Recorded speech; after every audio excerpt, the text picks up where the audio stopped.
Alright guys, welcome back. Now, having recently no-lifed Destiny 2 The Witch Queen DLC, it got me thinking about an industry-wide problem in games, particularly looter-shooter games and live service games, a problem the Division 2 currently has, and I suspect will likely become even more of a problem with the new content when it finally releases. Now, if you're wondering what I'm talking about, it's power creep.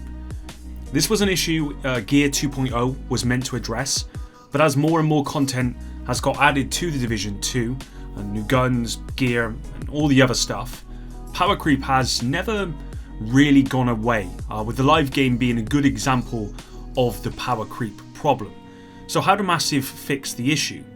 How do they give us all these new shiny toys when the content releases without making the problem worse? Let's take a look. If you enjoy this one, drop a like and subscribe to stay up to date with all of my videos. And let's begin. So first and foremost, what is power creep? Now, until recently, until I started making this video, I wasn't totally sure myself, to be honest. But basically, from what I can tell, power creep is the problem over time where new stuff is added to a game that renders old stuff obsolete or redundant, basically. Now, this is particularly prevalent in looter games and live service games, of course, where, generally speaking, players want new shiny things that are more powerful than what they already have as the live service of that game takes over. Now, power creep is difficult to avoid and only really becomes a major problem when, for example, one gear piece has, let's say, 100 armor, and then they add a new gear piece that comes out with 110 armor where everything else is the same. Now, that one variable means that the old piece becomes redundant and the new piece becomes the only piece that you're going to want to choose, and that in itself is power creep. Over time, not only does this mean only the latest gear is kind of the best stuff, but you become more and more powerful as a result, and the game then has to be balanced around your increased power. There's no doubt the Division 2 has a power creep problem, but they have tried to avoid this problem before, at least try and mitigate the problem. Who remembers when the M1A was by far the best DPS weapon in the game? Or when the P416 was the best DPS weapon in the game? Instead of buffing all of the other weapons up to the power of those weapons, that being the M1A or the P416, Massive instead decided to nerf those weapons. They were the outliers. Now, at the time, and even to this day, I didn't like that. No, I don't think anyone really likes nerfs. Not because I didn't understand the power creep issue, but more because in those times, we as agents, we never really felt powerful, and the M1A and the P416 at least gave us a glimpse of some kind of power in the game. However, Massive did this to try and avoid power creep. Buffing everything up when balancing weapons or gear is never the solution, and only really further increases the problem. In the Division 2 live game right now, I'm seeing builds from people doing absolutely crazy numbers. I'm seeing sniper builds that do 50 million damage plus per shot. In fact, I think I saw my man Obi on Twitter actually said that he said something about 800 million damage per shot, which just seems absolutely crazy. You know, just kind of one-shotting everything in the game, one-shot elite heroic NPCs or legendary content, no problem. I'm seeing teams absolutely crushing legendary content like it's easy mode, like they're in God mode. The power we agents have right now is really quite insane, and that's as a result of power creep. On top of that, there are very clear and obvious weapons and gear, older items that are redundant. They just kind of sat in your stash waiting for the day that Massive bring them up to the power of the other weapons or gear or whatever it is in the game. A good example of a recent talent that epitomizes power creep, in my opinion, is the skill efficiency talent found on the Empress International Gear item. This talent combines basically all the other skill talents into one. So you've got skill damage, you've got haste, you've got duration, and all the others.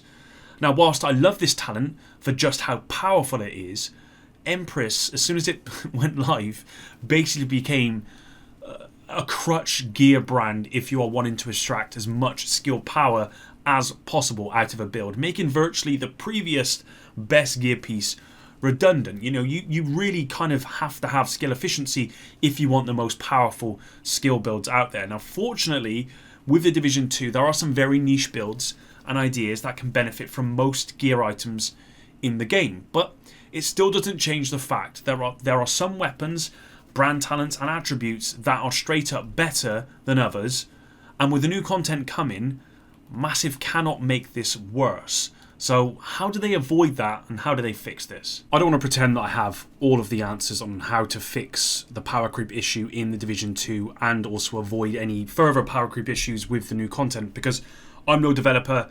I really don't know the answer to this. If any of you guys have any good suggestions, please leave it in the comments down below. But I have a couple of things that I do want to touch on. So firstly, if Massive are not planning on adding another difficulty level above Legendary, which is something I think they should do, they need to either nerf players or buff the top-end content. Now, I would go with buffing the high-end content to avoid backlash from the community. I think overall, if you were to come out and say that you're going to be nerfing players in the new content, I just think people generally won't be happy about that. So yeah, I wouldn't go with that. Also, it kind of goes against the idea of progressing as an agent, which is something I do want to touch upon as another point here. Secondly, they need to find a way of adding new stuff into the game that doesn't automatically just make the old items redundant. They can't just bring out new shiny things with higher stats. When they do that, power creep is really going to set in really bad. Instead, what we need are new items with innovative ideas that feel like you're progressing as an agent without making us really any more powerful. Now, they've tried to come up with ways of mitigating power creep before. They did it with exotic weapons. Their idea for exotics in The Division 2 was to be more innovative, to provide a different way of playing the game, and I think for the most part they do that. They wanted to go away from what The Division 1 had in terms of exotics, where exotics in that game almost felt like they were the best weapons. You know, the House and all the others, Big Alejandro for the LMG and stuff, they were kind of the best weapons, and they didn't want to have that with exotics in The Division 2. Like I said, I think for the most part they have achieved that in many ways. Not always, but for many of the weapons they have done that. So the issue with the progression side of things is that as agents, you want to feel a sense of progression, right? And so we want to feel like we are becoming more powerful with this new content. So how do you achieve that? How do you achieve that progression without power creep becoming an issue? It's actually very difficult. It's one of the reasons why power creep generally becomes a problem for many games that have been around for a number of years. As I said at the start of this video, I actually thought about this while playing Destiny 2, the Witch Queen DLC, because I think Destiny 2 has a power creep issue, as do many looter shooter games, and many games generally have that issue.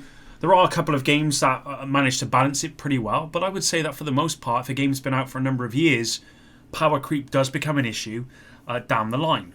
What I will say is, I think this new expertise system coming with the new content has been created to make us agents feel that sense of progression and mitigate the power creep. Because I think before I was talking about a level increase to 50, and you know, generally people weren't happy about that. And I think the expertise system is basically that without the number.